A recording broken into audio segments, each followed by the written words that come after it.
After 15 years, the wait is finally over. Skate 4, or Skate as it's been titled, is coming in early access to a platform near you on the 16th of September 2025.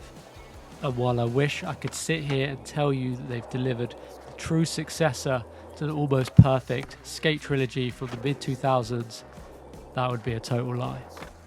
I've had early access to the game for well over a year now, and I can finally talk about it.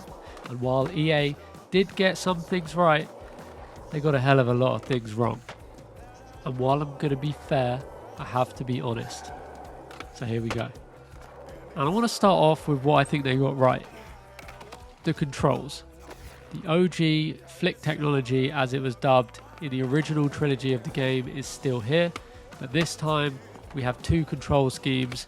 The first is the original, what you're used to. If you played the original franchise, you can stick with what you know. If you're a new player, they've got a new adapted scheme which they are suggesting makes it easier, where you can control the forward and backward motion of your board and also your body with the left stick rather than pushing with one of the buttons. I think this is great. It's giving players the option. Let's move on. Physics. The game still feels solid. And this is something I noticed in the early playtests where all of the gameplay was watermarked, there was barely any textures, and a lot was left to be desired. The physics still felt good, and they still got it right. The right sound effects, the clicks, the clunks, the scrapes, the grinds, it's all still there. And I think this is something that we've got to be grateful for as we move into the more negative section of the video. The map. It's on the large side. San Van Amsterdam, or whatever they're calling it, is a cool map. There's lots of diverse areas to skate, but I have to say it is missing the gritty urban feel that we had in the original trilogy. And we'll get on to more of that as we move into the next section of the video. But I've got a caveat. The map is cool and there are lots of cool diverse areas to skate, but it's not quite the same. So I'm trying to throw it a plus here, but it's not 100% a plus. There are lots of playable areas, and one of the nice features is that there are 3 community skate parks, and these skate parks change regularly. Sometimes they will repeat, but more often than not they will be different. And I'm sure as we go into early access and past early access, when the game launches, they will feature lots of different community elements in the game. And that's another thing that I do want to add to the positive section.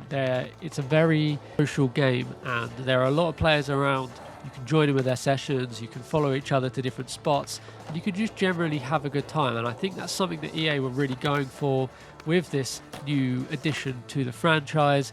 And I really hope that they double down on that and it can outweigh some of the negative elements to the game. And that's pretty much it for the good. I'm sure more will come to mind, and I'll make a follow-up video, and I'm hoping as we go into early access for everybody, they will get more feedback and they will look at making some changes before the final game comes out. So this is where we get to the negative. And the first up is the obvious, the glaring obvious. What's staring you in the face? The big old Fortnite sticker on everybody's head. The aesthetics, the art style, it's just not there. The core representation of skateboarding and skateboarding's culture, the gritty street skating vibe, the addition of, real pro skaters, real missions that feel like your journey from becoming, like a first day on your board to an amateur skater to a pro skater. That whole feeling is totally lost with the aesthetic. There are lots of real skateboarding brands in the game, but it is heavily skewed by the art style, the animations, and it feels very aimed at children, which I'm not saying is a bad thing.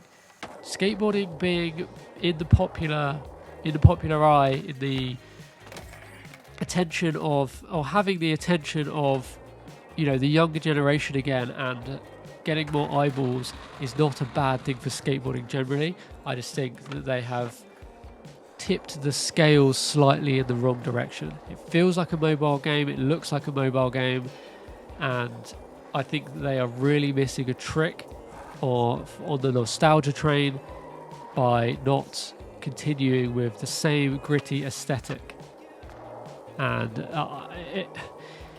it feels like a real miss.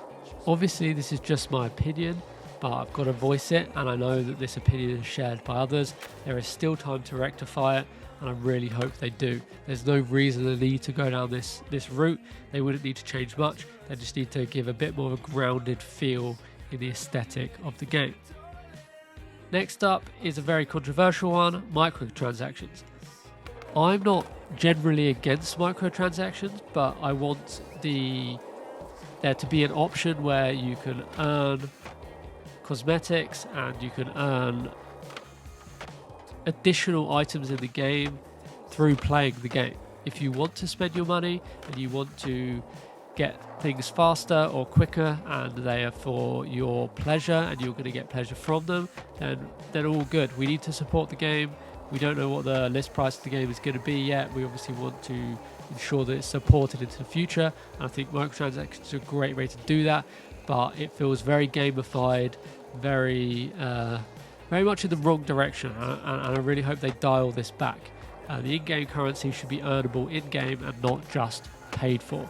So hopefully that's addressed. I know my sentiments are echoed by lots of other people in the skate community, EA skate community, and just the general skate community in the wider world. So let's see what they do with that. Music, trash. While I think it's a really good opportunity to give emerging artists or smaller artists the exposure that a game like Skate can give them, it can't come at the cost or the compromise of skating and vibing and having a good time. Like if you look at all of the Tony Hawk series games, 1, 2, 3, which is what I class as, maybe I'm just from that generation, but I class as the Tony Hawk games. The soundtracks were amazing. Skate 1, 2, 3, the soundtracks were pretty solid, and I think it's such a core part of the experience. I really hope that they get some more nostalgic music on board, but also some more current skater orientated music, and who am I to say what that is, but I think they have to have that as well as slightly branching out into other genres, because obviously skateboarding is for everyone. It's not just for the core skater, because that's a problem within skateboarding generally, but that's a whole different topic. So yeah, they've got the opportunity to rectify this still. Hopefully they aren't just prioritizing the cost of licensing, and we'll see what they do with it. The next one's a weird one. Playing a game of Skate is actually where a person will do a trick and the other person or the other people will have to do that trick, or they get a letter. It's much like horse in basketball, or people play bike in BMXing. There are lots of variations of it, and currently it's not in the game. Neither is Death Races, which are two core parts of the Skate franchise. They obviously have the time to add this in, but right now it feels very weird without it, because it is such a fundamental part of skate culture that really has to be in the game. If they don't add it, I think there's going to be big problems. So yeah, that's the video. Not a lot of good, quite a lot of bad. Overall, we do have a good base. I am happy with the feel and I can definitely play it, but it's not going to amass the cult following in its current state as the original trilogy did. They've still got time to turn it around. They've still got time to add more nostalgia. We've got a couple more weeks until early access goes out to the wider community. Let's see what they do. Hope for the best. If you enjoyed the video, drop a like on it. If you didn't, drop a dislike. Let me know what your thoughts of the gameplay and what you've seen so far in the comments. And if you're new, subscribe to the channel, because I'll be making much more Skate 4 content as long as they make some good changes.